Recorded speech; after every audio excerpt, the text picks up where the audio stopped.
Curtis, why did you choose your major? I chose my major because, since I was a little kid, my mom has been a real estate agent, and I always loved the fact that she was able to help people in that way. After graduating high school, I got a full-time job working for a property management company, and I was able to help in the same similar kind of way. I like, being able to have someone come in and bring me their dreams and their visions for what they want in a home.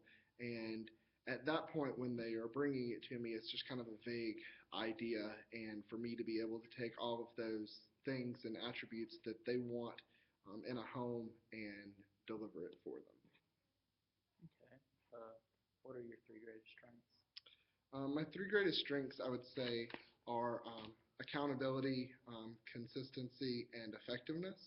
Um, Working in a property management company, you're accountable for a lot. There's a lot of moving pieces, and there's a lot of different hats that you have to wear. Um, if you're not accountable in your job, there are so many things that could go wrong. The second one I would say is consistency. Again, working in the property management field, there are so many things that could go wrong, and you have to be consistent in your work and the way that you deliver news to residents or the way that you take care of, people's problems. Um, Finally, effectiveness. All of this does absolutely nothing at the end of the day if there isn't a good result. Um, I'm a strong believer in there is a correct way to deliver bad news to people. You don't necessarily have to be mean about it, but if there is um, something that you can't do for them, sit them down and explain the reasons why you can't do that for them. And in my experience, the majority of the time, people generally understand. Okay. What is your greatest weakness? I would say my greatest weakness would have to be um, time management. I'm a big believer in making lists and writing everything down, but it always seems that something on the list either doesn't get checked off or something um, kind of falls through the cracks. So I make sure to have a planner, and I create lists every day, and because I know it's a weakness, I try that much harder to not have it be one. All right. Tell me about a time you had a conflict at work. Okay. Well, we had a resident come in, and they were very upset. You know, they unfortunately weren't going to be able to pay their rent, and we had to sit down and have a hard conversation. With the company that I worked for, there were many avenues that we could go down. There was a form that we could fill out that would defer their rent until a day that they felt that they could have it.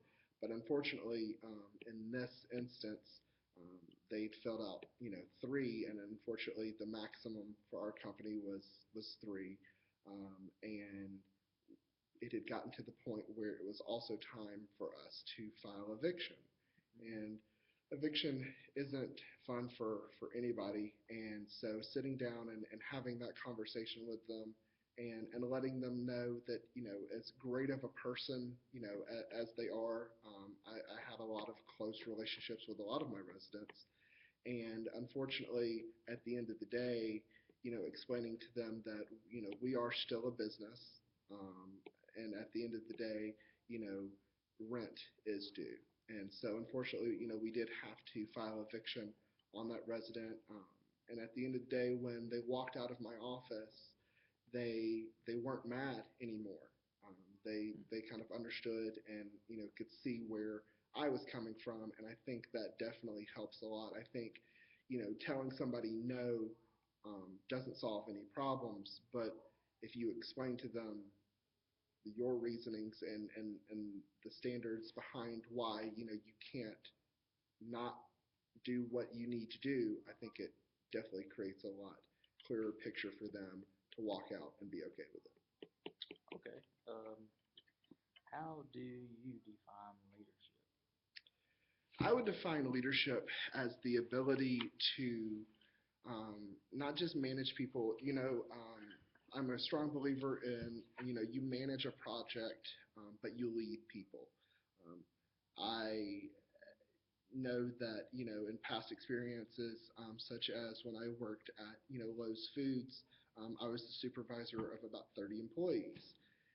And, I never felt that there was a job that was ever beneath me. If, my bagger was out or needed help going and getting carts or needed help, cleaning bathrooms, such simple explanations as those, I feel like if your employees don't feel that you are able to do their job, or have done their job, or you feel like you are above it, I feel like there is a lack of trust there. And I feel like, they think, well, he's never done this or she's never done this, so, why do I have to go back here and clean the bathroom when they're sitting up here doing absolutely nothing?